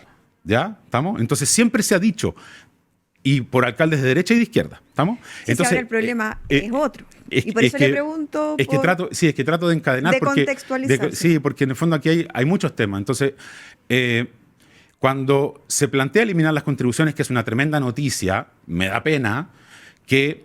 ¿Usted está de acuerdo con eliminar las contribuciones? Sí, estoy de acuerdo, por supuesto. Yo creo, o sea, de hecho hay casi 5.000 adultos mayores que se van a ver beneficiados en Maipú. Hay casi 4.000 en Puente Alto. Ya. Entonces también es una falacia decir de que los únicos que van a ser beneficiados son los que viven en el barrio alto. Falso. Ya, pero respecto ¿entienden? del fondo de cómo quedó la compensación, porque ahora se cambia, ¿cierto?, el sistema y va a ser el fisco el que va a compensar, ya no va a ser a través de la plata, ¿cierto?, de cada uno de los municipios, sino que va a ser el fisco el que compense eso, y el cuestionamiento de los alcaldes de la oposición principalmente, incluso hay algunos de derecha que han levantado cuestionamientos, tiene que ver con que va a quedar las comunas más ricas, ¿cierto?, van a quedar con más plata, y ahí el tema es que piden focalizar, justamente para subsanar el problema que usted contextualizaba al inicio, que ha sido, ¿cierto?, un cuestionamiento transversal desde ya hace bastante tiempo. Sí. Dado eso, me imagino, dado el contexto que hizo previamente, que no está de acuerdo con este fondo, ¿cómo se compensa? No, lo que pasa es que el Fondo Común Municipal adolece de un inconveniente, y te insisto, que el 95% de los recursos en el fondo lo colocan otros municipios. Entonces el fisco central siempre ya ha eludido la responsabilidad o corresponsabilidad de colocar recursos. Y en este minuto el fisco central que dice, voy a colocar recursos. Por primera vez voy a ser claro en colocarlo. ¿Cuál es el inconveniente? Pero el punto es que esos recursos que accede a ponerlos el gobierno central provienen de distintas fuentes, entre ellas también el impuesto a la renta. El impuesto a la renta, para que la gente no se entienda. Sí. O sea, son los impuestos generales. El impuesto a todos los chilenos. Pero es una falacia también. Mira, a ver, es una falacia tratar de decir de que solamente provienen o de las personas con menos recursos o de las personas con más recursos. Cualquiera de las dos, porque todo esto entra en un fondo que es, ¿no es cierto?, el presupuesto de la nación. Pero, ¿qué te quiero decir? El 0,3%, por ejemplo, ¿ya? Ni siquiera el 1%, el 0,3% de la recaudación del fisco por el ítem del impuesto a la renta, que la paga el 20% que tiene mejores ingresos, solo el 0,3%, o sea, ni siquiera el 1%, equivale a esa compensación, ¿me entiendes? ¿Ya? Por tanto, perfectamente la compensación podría venir de parte de esas personas que ganan más recursos, ¿ya? Y de que ese 0,3% que aportan se vaya a los municipios. Entonces, ¿qué te quiero decir? El problema no tiene que ver con eso, el problema tiene que ver con que aquí hubo un acuerdo político. ¿El acuerdo político cuál fue? Eliminemos las contribuciones. Yo por lo menos estoy de acuerdo en eliminar la contribución a los adultos mayores. Me parece increíble que haya que estar explicando... ¿Acuerdo político de un sector solamente? No, pero me parece increíble. Mira, a ver, la izquierda siempre dijo... No fue un consenso, fue una votación en el Parlamento de quien tenía mayoría. No, me estoy refiriendo a que el acuerdo político de la Asociación Chilena de Municipalidades. ¿Ya? Pero mira, que tampoco es así, pues, porque en el fondo el acuerdo que había en la Asociación de Municipalidades era eliminemos las contribuciones para mayores de 65 con un tope respecto al monto de las viviendas y de los ingresos de las personas. Ese era el acuerdo y a eso no accedió el gobierno. Mira. O sea, esa era la focalización que acordaron los alcaldes y que no respaldó el gobierno. No es lo que Gustavo Alessandri, presidente de la asociación, sí, pues sí dijo eso en La Serena. Ese es el acuerdo de La Serena. El acuerdo de La Serena era eliminar efectivamente eliminar las contribuciones para mayores de 65 focalizado. Mira, lo que yo quiero insistir es en el punto de fondo. Mira, yo he sido consecuente con esto durante todos mis años, incluso los 12 años de alcalde, pero antes también cuando trabajé en el Ministerio de Vivienda y ayudé a gente que era deudora habitacional a lograr tener su casa definitivamente, porque creo, sinceramente, que la vivienda es un derecho. ¿Estamos? ¿Ya? Por lo tanto, como el Estado podría tenerte a merced, ¿no es cierto?, de él, con la posibilidad de rematarte, que al final es una verdadera expropiación, porque no le pagaste un impuesto cuando ya pagaste la casa y ya pagaste también todos los impuestos, ¿no es cierto?, el IVA, etcétera, todas las cosas que están entre medio en la adquisición. ¿Qué te quiero decir con eso? Primero, quiero volver a reafirmar de que estoy de acuerdo que la gente no tenga que pagar esa contribución, ese adulto mayor, ¿ya?, no tenemos por qué condenarlo a que si hubo plusvalía alrededor de él, porque creció el metro, le llegó el metro, porque ahora las calles tienen en esa zona mejor iluminación, porque tienen ahora una plaza, lo que sea, que venga el Servicio de Impuestos Internos, que te hace reavalúos y después te diga, no, ahora vas a pagar, ¿me entiendes? Porque hay gente que dice, no, pero que cortemos por el registro social de hogares. Oye, obtuviste tu vivienda con mucho esfuerzo. Y claro, mejoraron las condiciones del entorno porque probablemente hubo inversión, se mejoró. Por ejemplo, por ejemplo, todo el sector de Bajos de Mena, que ahora va a tener la línea 9 del metro, ¿ya? ¿Estamos? Y que va a pasar por la parte antigua. Recordemos toda esta discusión que hubo de si salía de la plaza de Puente Alto, se venía por Santa Rosa. Van a estar exentos todos ellos. Ellos van a estar exentos, pero muchos de ellos sí pagaban contribuciones. ¿Me entiendes? Toda la zona antigua, la Maipo, la Teniente Merino, etcétera. Bien clara. El punto es despejar si usted cree que queda conforme con cómo queda aprobado este artículo, esta ley, esta nueva normativa, o cree que igual se debería del gobierno jugársela por regular y apuntar a una mayor focalización, quizá otra iniciativa y corregir el sistema. Es una muy buena pregunta, porque el tema de fondo es que sí debe abrirse una discusión importante. Por ejemplo, mira, situaciones que se dan. La ley estableció en un minuto que había algunas municipalidades que iban a aportar el 65% de la recaudación de las contribuciones al Fondo Común Municipal.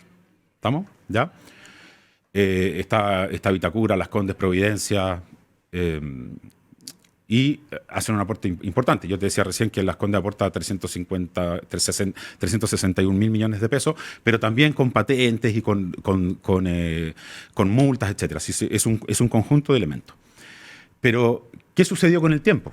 ¿Ya? Que, por ejemplo, comunas como Lo Barnechea comenzaron a subir su recaudación por las contribuciones. Hoy día recauda más en contribuciones que lo que recauda Vitacura. ¿Me entiendes? ¿Ya? Y Vitacura está haciendo el aporte del 65%. ¿Me entiendes? Entonces, por ejemplo, quedó claro. Ahí hay correcciones. Quedó claro que usted que quiere reevaluar el importante Fondo Común Municipal. retomar. Eso nos quedó claro. Eso nos quedó claro, que está de acuerdo entonces cómo quedó la ley, pero hay que reevaluar el Fondo Común Municipal. La redistribución de los recursos que están en las municipalidades, pero también esto tiene que ir de la mano con mejorar los sistemas de control, evidentemente también establecer ciertos estándares mínimos de gasto de los recursos municipales para que no terminen gastándose en cosas que no corresponden, que todos hemos visto también en distintos reportajes situaciones de esa naturaleza. Que si son fiestas, que si era el día de la mujer o del hombre, no sé, y que se hacen shows que muchas veces no corresponde financiar a través de las municipalidades, y la Contraloría lo ha ido señalando. Avancemos en otras cosas. Seguridad. ¿Hay plan o no hay plan? El alcalde Sichel, que no es un alcalde de oposición, dijo que todavía no había, que lo que sí había es un cambio de mano y que se veía acción. No es una crítica a usted, se está refiriendo al ministro de Seguridad. ¿Usted qué dice? ¿Aprueba o no aprueba ya a estas alturas el gobierno en seguridad? ¿Hay plan o no hay plan? Claro, lo que pasa es que la pregunta es si aprueba o no aprueba. Déjame también hacer una decisión aquí, una división. Los resultados se van a demorar. ¿Ya? El que te diga a ti, tenemos la varita mágica para terminar con la delincuencia de un día para otro, te está mintiendo. Y siempre hemos sido claros en que los esfuerzos que se están haciendo, ¿ya? Y el plan, el trabajo, las estrategias, son sí o sí de mediano y de largo plazo. ¿Ya? No obstante, que igual estos operativos, por ejemplo, que se están desarrollando, han permitido detener a más de 4.000 personas ya que tenían órdenes pendientes. ¿Ya? Entonces, claramente estamos hablando de que había muchas personas circulando con libertad por las calles y que tenían órdenes pendientes de la justicia, y eso es una señal clara también, y esas de corto plazo, pero las de largo plazo son el refuerzo institucional, por ejemplo, lo que yo te mencionaba, cómo haces que Carabineros vuelva a tener más dotación para poder justamente a llegar más carabineros a distintas zonas donde te lo piden permanentemente. Para usted, entonces, ¿cómo ¿sí hay mejoras? un plan? No, es que no es para mí, sí existe un plan, y eso el mismo ministro pues de Seguridad... Dígale a él. Ya, pero según ustedes. No, pues está Pero lo mismo que Pero si ustedes son las que me están entrevistando, no me está entrevistando Sichel.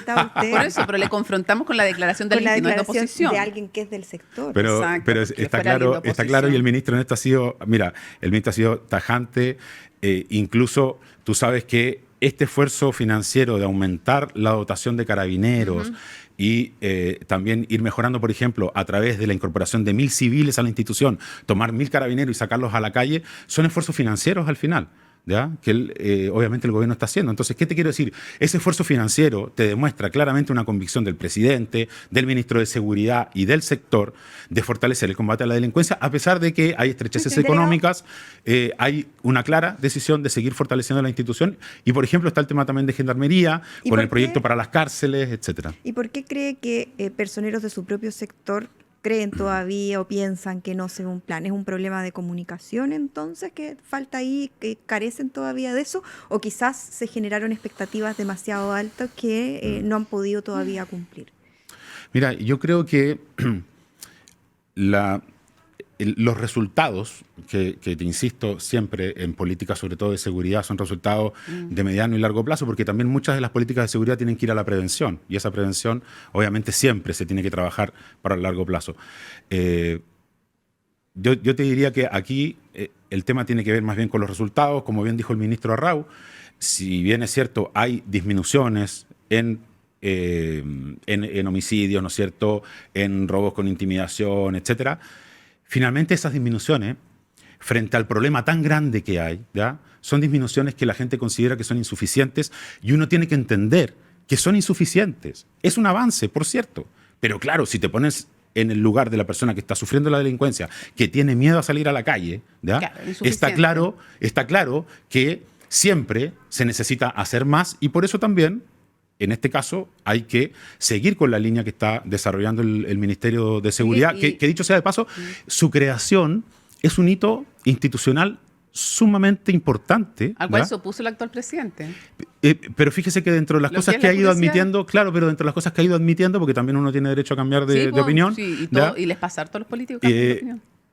Y a mí me gusta cuando lo hacen de manera genuina, como el presidente de la República, que eso suena a palo demostrado... de que el anterior presidente no fue genuino. Me suena a palo. No estaba hablando ni del anterior. Usted me estaba hablando de las autoridades políticas. Oiga, pero Mónica, soy tan mal no, pero pensada. lo que le quiero decir es que es evidente que reforzar una institucionalidad que se dedique, ¿ya?, y de hecho esta instalación del ministerio no ha estado exenta también de situaciones complejas de tener que ir abordando. Lógico. Pregunta para que nos saque el tiempo.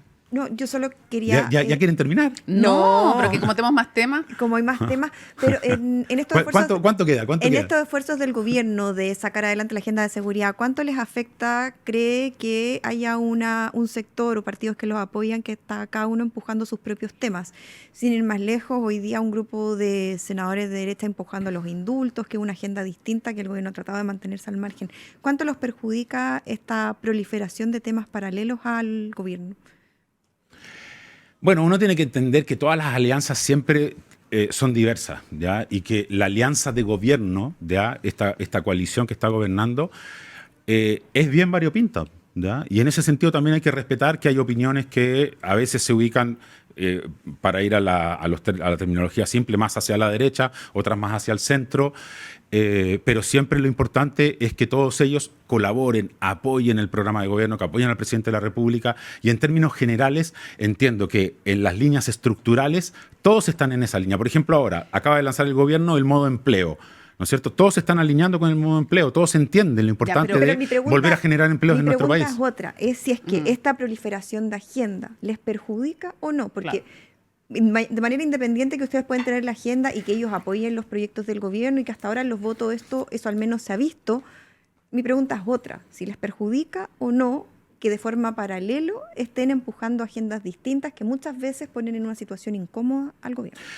Lo que pasa es que yo en esto, vengo de una familia de 6 hermanos, ¿verdad?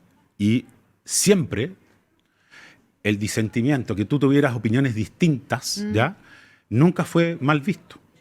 ¿Ya? Entonces yo soy en esto muy flexible en entender de que tú tengas en alguna parte una agenda, ¿no es cierto?, que te represente más y que sea más una agenda propia que la del eje fundamental del gobierno, pero si estás apoyando el eje fundamental del gobierno, bueno, tienes tu otra agenda. Ya, pero y en ese sentido, y en ese sentido, pero que ¿sabes qué sucede? Convivir y darle la energía y la fuerza suficiente al gobierno para poder gobernar y para poder avanzar en los temas fundamentales que te insisto, no solo seguridad, también es empleo, también es mejorar la salud pública, son tantas cosas. Entonces, en realidad, delegado, la diversidad, la verdad, yo siempre doy por bienvenida la diversidad. Entonces, Solo yo me pido contesto en que una se haga cosa. con respeto, Ya, nada esa más. es la pregunta entonces. Pregunta, ¿la batalla cultural es una piedra en el camino o un palito en la rueda en el fondo del gobierno, sí o no? No existe una batalla cultural ¿Cómo? que esté hoy día. No, Según el ministro Quirós sí existe. No, la pero- mega reforma. No, yo me refería a No, otra. Yo me no. refería, Es una batalla yo me refería cultural. a la No, batalla Mónica, cultural yo creo que Mónica de está hablando. valórica. No, pero es que Entonces, Sí. por eso le Hay batallas pregunto. Ya, pónganse de acuerdo. Hay batallas culturales Ahora juego de yo para este lado. distintos- Ya, pónganse de Hay batallas acuerdo. culturales de distintos ámbitos. Sí, pero mi pregunta va a qué. Le acabo de preguntar si la batalla cultural valórica es una piedra en el camino o un palito en la rueda del gobierno. Y usted acaba de contestar que no existe esa batalla cultural. Mira, lo que pasa es que yo creo que una vez que se instala la democracia liberal, ¿ya? Te permite la convivencia de distintos enfoques en la medida que tú siempre resguardes ciertos límites. El respeto a los derechos humanos, ¿ya? El respeto a la institucionalidad, etcétera, ¿ya? Entonces, creo que más allá de las diferencias que pueda haber en enfoques más valóricos, en realidad lo importante es que esta convivencia se dé en paz, se dé tranquilidad y que permita que los esfuerzos de las chilenas y chilenos se enmarquen siempre Pero en no generar un mejor distrae de las progreso. emergencias y de las promesas de campaña que son seguridad y economía. Emprender una batalla cultural, como han hecho sectores de republicanos y de nacional libertarios, ¿no es contradecir la promesa de campaña del presidente Kast? Es que te insisto que cuando el presidente de la República plantea un gobierno de emergencia, ¿ya? Para afrontar una serie de situaciones muy complejas que están afectando a la ciudadanía. Y esas tienen que ver con la seguridad, con el empleo, con la salud pública, etcétera. Ese es el eje. Entonces, si alguien plantea otros temas, ¿no es cierto?, pero sí comparte esos ejes que ha planteado el presidente de la República, oye, tampoco uno puede de manera totalitaria, autoritaria, evitar que haya debate, que haya opiniones distintas. Pero Estamos porque en una dice que no hay democracia. batalla cultural, No, no no le entiendo. tengamos miedo a la democracia. Pero lo no que se ve entiendo. es un desorden y una falta de relato común. Ese es el cuestionamiento que hay. Yo creo, por eso yo te insisto, o sea, yo creo que las opiniones diversas enriquecen. Lo más importante es estar todos en el eje central que planteó el presidente de la República, un gobierno de emergencia, y ese gobierno de emergencia tiene ciertos pilares, y esos pilares tienen que convocar la energía de todos. Ya, pero ¿por qué Claro usted- que sí, pero- que si en no, pero algún minuto, delegado, es que usted no aclara para una seguirles cosa. la línea, si en algún minuto Ya. levantar esas agendas, Ya. ¿no es cierto?, generara debilitar, ¿ya?, las energías y los esfuerzos por consolidar la agenda que el presidente y el gobierno han planteado, claro que ahí sería un inconveniente. Es que eso está pasando y ese es el cuestionamiento que ¿Usted cree que está levanta, pasando? no yo, RN y la UDI, que se lo han planteado directamente al presidente de la dónde usted República. viene? Incluso en una comida de que tuvieron esta semana, los diputados UDI le piden no tomar las otras agendas porque justamente se está perdiendo fuerza el foco del gobierno, un cuestionamiento que hacen sus partidos. Yo te insisto, yo como cargo de confianza del presidente de la República, que estoy permanentemente tratando de sacar adelante justamente esa agenda de emergencia que nos ha planteado el presidente, lo que te puedo indicar que entiendo que también existen estas instancias, ¿no es cierto?, que son bisagras con los partidos políticos, cada uno tendrá ese espacio, cada uno podrá plantear sus opiniones, pero de verdad que en la derecha exista justamente una realidad bien diversa. Así ¿verdad? como que ¿Estamos? la diversidad También- misma. No le pero, pongamos. no, es que pero, estén- pero son enfoques distintos y esos enfoques distintos se respetan. Lo importante es el eje Ya, central. si a mí lo que no me quedó nunca claro, porque usted dijo, iba derechito para decir y después A ver. pateó el ¿Qué palo. Oiga, o sea, usted puede leer mi mente. No, pero usted estaba diciendo, dijo, no existe una batalla cultural. Y yo no entiendo por qué usted dijo que no existía una batalla cultural. Mira, lo que pasa es que yo siento que nosotros, y cuando existen opiniones valóricas distintas que representan orígenes de convicciones diferentes, ¿ya? Uno tiene que entender que en la medida que esas diferencias se manifiesten al abrigo del marco institucional, de los espacios que se han definido, ¿ya?, desde la democracia para poder discutir, para poder llegar a acuerdos, que en algunos minutos te va a tocar probablemente a través de votaciones ganar y en otras te va a tocar perder, pero tienes que entender que esos son los mecanismos pacíficos de solución de los conflictos. Entonces, creo que lo que hay que hacer es fortalecer la democracia, evitar que las autoridades sucedan cosas como la de hoy día, que terminan horadando espacios de encuentro y de trabajo conjunto para el bien de la gente. ¿Le pareció bien que se removiera al ex subsecretario de Hacienda antes de la contramuestra o no? Y toda esta polémica que se ha generado en torno a eso, que haya salido el senador Esquella a reclamar en un chat, a que apuntara contra el subsecretario Pavés. A ver, mira, más que hablarte de si el senador Esquella o el subsecretario Pavés, quiero ir al fondo. ¿Ah? Creo que Chile está instalando un sistema de control de sus autoridades con relación al consumo o no de drogas. Creo que a la vista de los acontecimientos este sistema se tiene que perfeccionar. Creo que es una pena que se haya hecho una suerte de aniquilamiento de imagen del subsecretario Rodríguez. Si es efectivo que él no consume drogas y si es efectivo que hubiera un error por parte del laboratorio que tomó la muestra que lo termina, ¿no es cierto?, que termina siendo positiva. Creo que ahí hay una responsabilidad enorme por parte del laboratorio en caso que se demuestre ¿Y del que eso es de esa manera. gobierno al decidir sacarlo antes de tener la contramuestra? ¿No hay una responsabilidad también? Bueno, es algo que creo que se tiene que resolver en cuanto a los procedimientos. El protocolo hay que cambiarlo. Creo que, por ejemplo, ahora hay una gran oportunidad de discutir esto cuando el Pero presidente... el protocolo, ¿a eso se refiere? Me refiero al protocolo porque el presidente de la República planteó un proyecto de ley para justamente tomar muestras y controles de consumo o no de drogas entre distintas autoridades que son Sí. de la jerarquía, ¿no es cierto?, alta, digamos, de las distintas instituciones. ¿De quién es ¿Ah? responsabilidad no haber tenido el protocolo? Por eso te insisto, esto es algo que se está instalando como democracia, entonces creo que lo primero es, yendo a Rodríguez, ¿ya? En caso que este aniquilamiento de imagen, ¿ya?, efectivamente haya sido un error, ¿ya?, producto de que se tomó mal la muestra o lo que fuera, hay que resarcir el daño, hay un daño en la honra ¿Esto de significa Rodríguez. resarcir el daño de que lo vuelvan a incorporar al gobierno?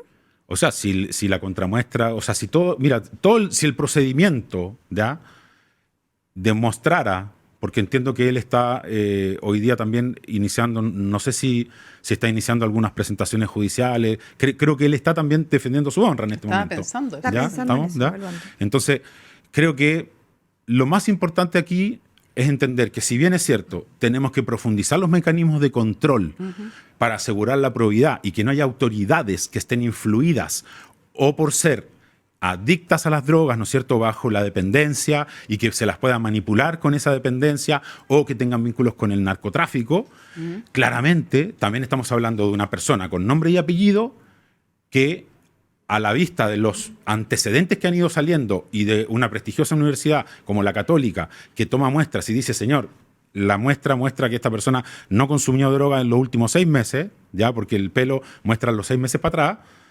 Entonces, si se cometió una injusticia, por supuesto que el gobierno, y en esto probablemente tanto el subsecretario como también el senador tendrán que sentarse y buscar una solución para reparar la honra de esta Ya, Pero persona. eso quiere decir a su juicio que debería de volver al gobierno. No digo que debería, pero podría ser perfectamente una alternativa si es que se comprueba que los errores fueron tamaños y que Pero, están dañando obviamente y de qué la otra honra de forma una se persona. podría O sea, reparar el daño si es que no es regresando Creo a que es sus algo que hay que funciones? hablarlo con él. Yo no he estado en conversaciones con Rodríguez, pero sí creo que cuando las personas sufren daño a su honra, ¿ya?, entendiendo que el examen de la Católica, ¿no es cierto?, muestra que la persona no habría consumido drogas durante los últimos 6 meses.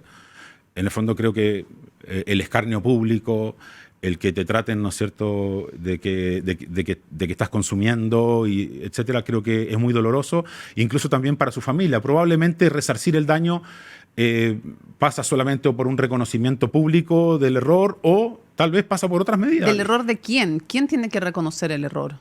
Pareciera hasta el momento Sí. que quienes tomaron la muestra original y habrían tenido un resultado que no ¿Y se el condice con la gobierno, realidad. el gobierno no tiene que disculparse por haberlo sacado antes de la contramuestra? Creo que es algo que hay que analizar. A ver, para que entiendo a dónde van.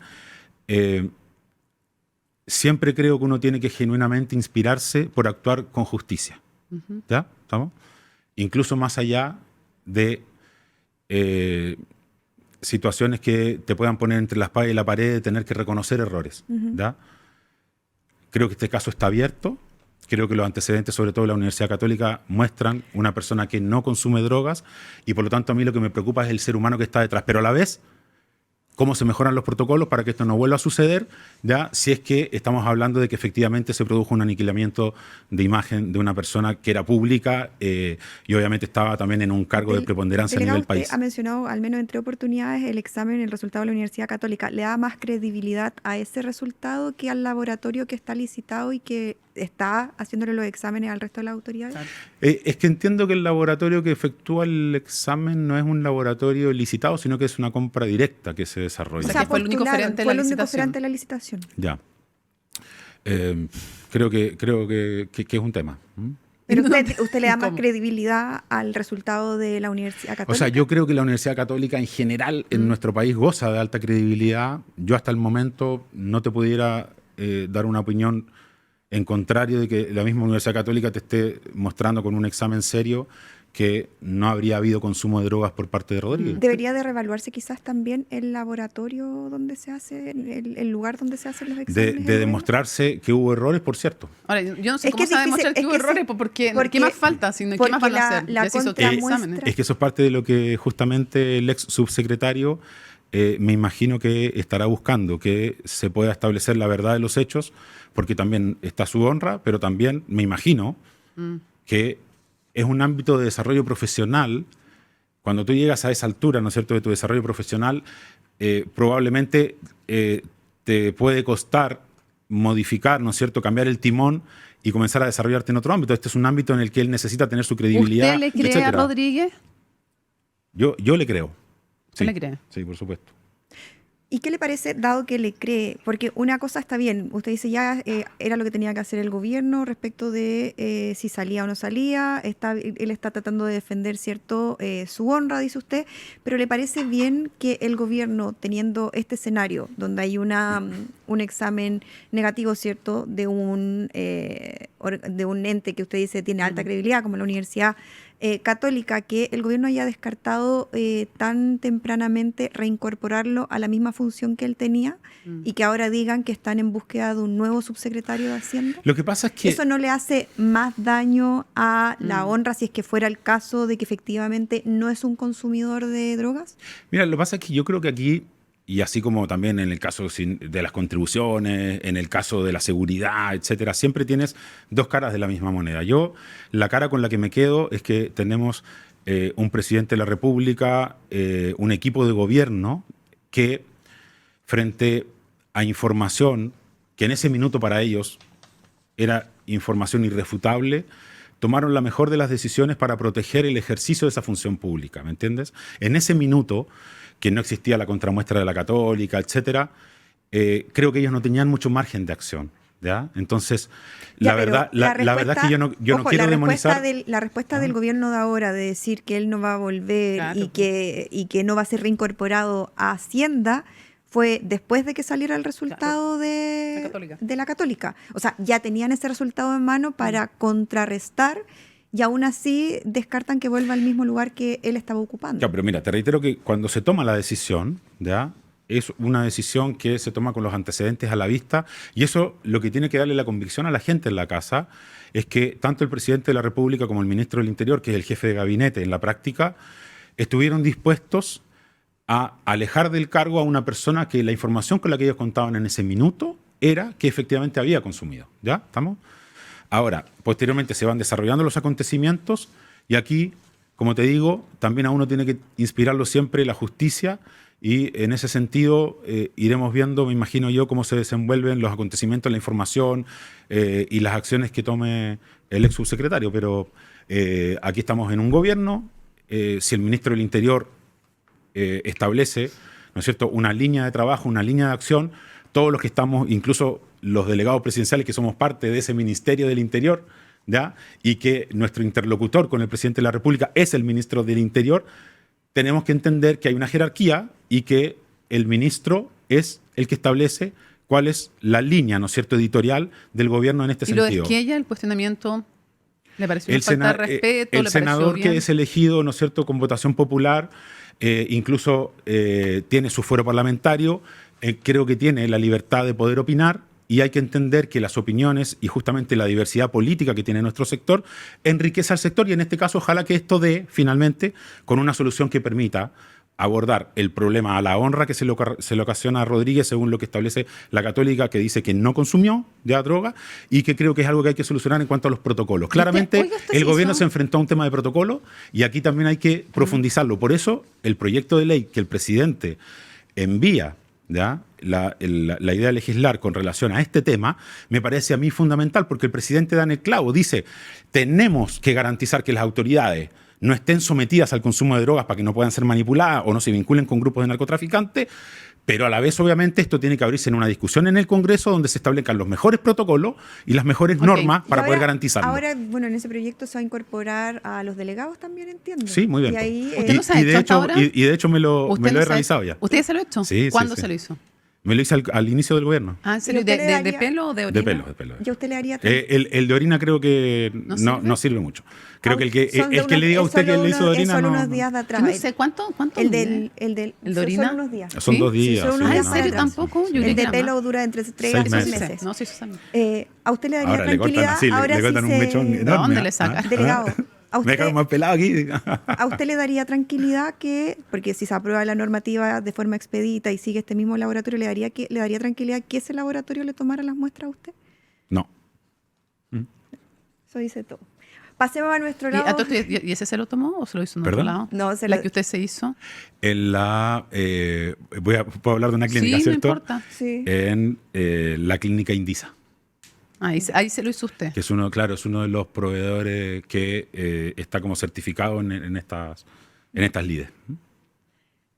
Vamos Por a pasar. algo se lo hizo también en otro lado. ¿Ve? Pues Cada también. uno se lo Bueno, hace. pero ya dijo que no le daba No, porque credibilidad. No, claro, lo que pasa es que te Que no le da indican, tranquilidad. te indican que hay 2 o 3 lugares donde tú lo podías desarrollar. Y debe ser probablemente extendida esta sensación de intranquilidad, sobre todo para el resto de las autoridades que siguen tratándose con ese laboratorio. Ahí que el gobierno debería tomar carta en el asunto. Como que rápido. Yo creo que se tiene que zanjar esta situación porque de verdad que también hay que darle la tranquilidad a la ciudadanía de que sus autoridades van a ser auditadas, van a ser controladas incluso con el test de pelo. Yo estoy de acuerdo con esto, yo siempre lo planteé incluso antes de ser Bueno, delegado. hay ¿ya? un Ceremi que es ex Ceremi y que, claro, es menos conocido y pasó más piola, pero que también pasó por lo mismo en el mismo laboratorio. Bueno, y también denuncia lo mismo. acusó lo mismo. Y el laboratorio lo que se defiende es que dice que son metodologías distintas. Exacto. Esa Y es- que le hicieron contramuestra a él más Esa es encima, el Ceremi. lo que dicen. Bueno, En vamos fin, a pasar sí. al lado C. Aquí son respuestas rapiditas. ¿Cuál es el C? El lado C, po. Aquí es para que Tengo se ¿Se despeine, distienda? se distienda. Se puede chasconear. distienda, pero en vez de con ese, con C. Ya. Exacto. Una cosa así. Se puede chasconear, aunque dice que le dejaron menos pelo después de que le sacaron Sí, el examen. entonces la idea es que se suelte, pero con respuestas cortitas, rapiditas, que no le haya tanta vuelta, porque Sí. hemos tenido experiencias de algunos Uy, que sí. se dan unas vueltas más o menos. Ya. Ya, pero igual es difícil esto de responderle a ustedes en corto. Algo que nadie sepa de usted. Es difícil cuando son personalidades Sí. públicas con tanto tiempo en Igual. política, pero algo que nadie sepa puede ser un talento oculto, puede ser... Mira, probablemente que me gusta la música y he tratado a las patadas de aprender a tocar violín. ¿Y? Y a las patadas, pues. ¿No le va bien? No, Pero algo no me va toca. muy bien, pero pasa. Oye, y a todo esto llegué ahí porque mi ¿Por hija... qué violín? ¿Por ¿Ah? qué? ¿Por qué? Lo que pasa es que mi hija, en un minuto de su juventud, me dijo, oye, papá, quiero aprender a tocar violín. Entonces, como al final uno no comparte con los hijos cuando están en la adolescencia en sus espacios, le dije, oye, hija, ¿y tenías algún problema si yo también aprendo contigo? Entonces me dijo, no, ya, dale, vamos juntos. Entonces empezamos a ir juntos a clases de violín. Y después ella lo dejó, se fue a la guitarra eléctrica y yo me quedé tratando de hacer esfuerzos con lo otro. No se cambió la guitarra eléctrica. Le dije, oye, ¿te complica? Y me dijo, no, papá, No, ya no. eso ya con mi amigo me dijo. Ahora ya no. Ay, qué pena. Sí. ¿Algún talento oculto aparte del violín? Pero eso sería muy autorreferente. Po. Pero si es autorreferente esta sección. Siempre me ha gustado mucho el deporte. ¿Ya? ¿Pero cuál? De todos los deportes, probablemente en el que tuve mejor rendimiento fue en la natación. ¿En serio? Cuando hacía triatlón, ¿ya? Por ejemplo, me acuerdo, hace muchos años, cuando vino el campeón mundial y competí en Pucón, antes que fuera hoy día le ponen, creo que es 70.3, no me acuerdo Sí. cómo lo configuran. Vino Mark Allen, me fue muy bien, o sea... ¿Le ganó?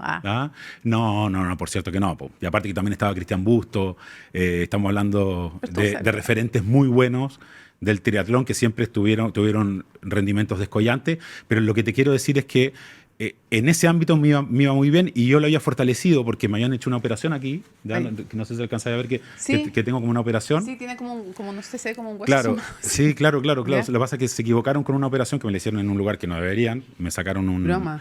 me sacaron un ganglio porque creían que tenía leucemia, tenían que confirmar el diagnóstico y me cortaron lo que se denomina el nervio espinal, que es el que te manda el impulso al músculo trapecio superior, medio, inferior. Y en el fondo, para irme recuperando, me recomendaron en ese minuto Nada. la natación. Bueno, ahí nos contó hartas cosas que no se Sí, sabían. mira, Ya. mira todas las cosas. También. Le mandó a la ¿Tiene clínica. algún apodo? No. ¿Nunca, ni de chico? En general todos me dicen Ger, por ejemplo. Sí, no, en general. Ger. Ah, sí, ¿Ger? sí. Ger. ¿Ah, sí, Sí, Ger? sí. Ah, manito me dicen, así como hermanito. Ah, pero Ah, ve. ya, algo Tiene había. razón. Puras cosas de cariño. ¿Y Tiene sueño, razón. ¿Y sueño frustrado? Uy, sueño frustrado. Buena. Poder vivir todos los días viajando.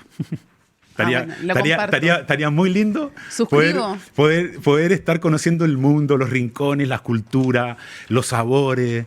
Yo siempre pensé que queríamos haber hecho un podcast de viaje, fíjate. Me ponte tú. hubiese sido Sí. ideal. Ahora, claro, está Imagínate. medio difícil con nuestros trabajos, pero jefe, chao jefe. ¿Qué hago? Yo Claro. encuentro que esa es muy buena. Pues, chao jefe, me gusta.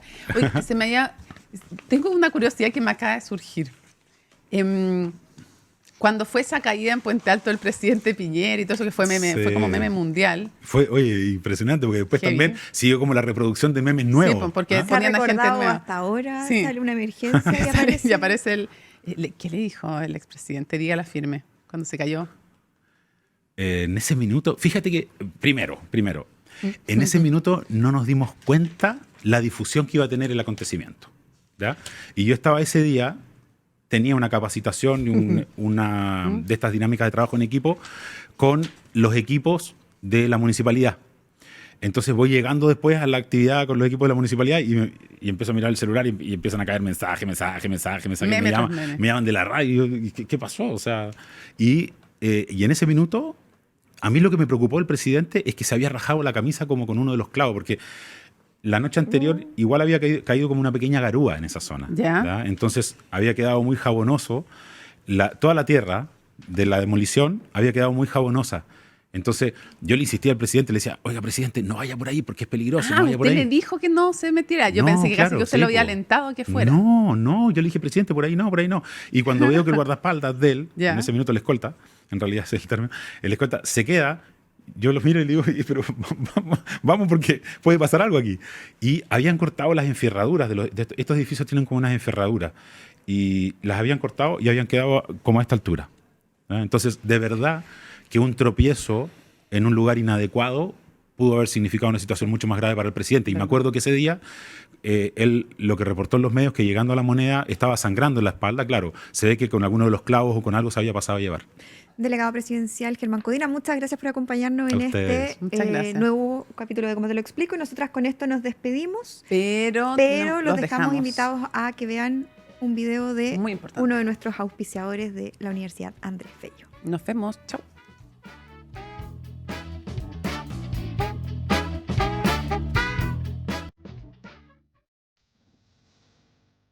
Un nuevo hallazgo científico posiciona a Chile en el mapa mundial de la investigación marina. Investigadores de la Universidad Andrés Bello identificaron una nueva especie de pulpo de aguas profundas, un descubrimiento que amplía el conocimiento sobre la biodiversidad del Pacífico suroriental y abre nuevas oportunidades para la ciencia y la conservación. Vimos que tenía mayor cantidad de ventosa, era el índice mayor. Y esas características, junto con la forma, la fisonomía de las verrugas y la constitución como estaban puestas, eso lo hacía diferente. Y por otra parte, la parte molecular. Bautizada como Graneledonis seyanesi, la nueva especie fue descrita a partir de más de 20 años de investigación continua que integró trabajo en terreno, análisis morfológico y estudios genéticos, además de colaboración internacional. Los resultados fueron publicados en la prestigiosa revista Journal of Marine Science and Engineering. Con este descubrimiento, el género Graneledone alcanza 11 especies reconocidas a nivel mundial, reforzando el valor del Pacífico suroriental como un reservorio clave de biodiversidad marina aún poco explorada. Una nueva especie del género Graneledones no se describía en el mundo exactamente hace 26 años. y no se describía una nueva especie de pulpo en Chile hace 20 años. Los pulpos son considerados entre los organismos más complejos del planeta y han inspirado avances en diversos campos, lo que incrementa el valor estratégico de este descubrimiento. Junto a ello, este hallazgo plantea nuevas preguntas sobre los procesos evolutivos de estas especies y la conectividad biológica entre océanos. Un descubrimiento que no solo amplía el conocimiento de la biodiversidad marina de Chile, sino que fortalece las bases científicas para su conservación y posiciona la investigación nacional y de Universidad Andrés Bello en la frontera del saber científico de los ecosistemas oceánicos profundos.